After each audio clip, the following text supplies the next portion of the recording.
নোংরা শব্দ ইউজ করতে পারে। সাথে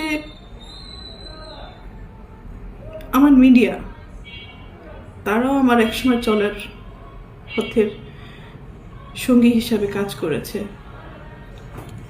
মিডিয়ার কাছ থেকে সবসময় আমি সহযোগিতা পেয়েছি, ভালোবাসা পেয়েছি, সাপোর্ট পেয়েছি। কিন্তু আমার পরিবারের কয়েকটা মানুষের মিথ্যা কিছু কথাবার্তা, মিথ্যা অভিনয়, মিথ্যা নাটক, মিথ্যা অভিযোগ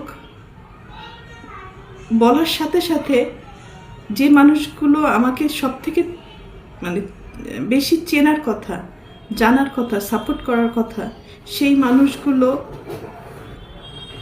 ওই মানুষগুলো আমার পরিবারের মানুষগুলোর কথা অনুযায়ী আমাকে ভুলভাবে আমার দর্শকদের কাছে বলেন, বাংলাদেশের মানুষের কাছে খুব বাজেভাবে উপস্থাপন করেছে। তো এর থেকে দুঃখজনক আর কিছুই হতে পারে না। যাদের জন্য কাজ করেছি আজকে তারা কেউই আমার না। এই জন্য হয়তো আল্লাহ বলে, যার যার জীবন হিজ হিজ হুজ হুজ, কিয়ামতের মাঠে কেউ কাকে চিনবে না। তো একটা মেন পয়েন্টে আসি। আজকে যে অভিযোগগুলো আমার মা আর বোন করছে, খুব স্ট্রংলি আমি প্রতিবাদ করলাম।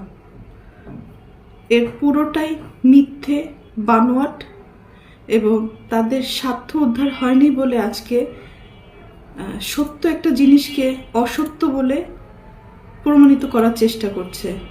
আমি একজন শিল্পী মানুষ, আমি কি ভূমিদস্যু? আজকে যাদেরকে আমি এই দুই হাতে ছোটবেলার থেকে লালন পালন করেছি, যাদেরকে আমি মানুষ করেছি আমার জীবনের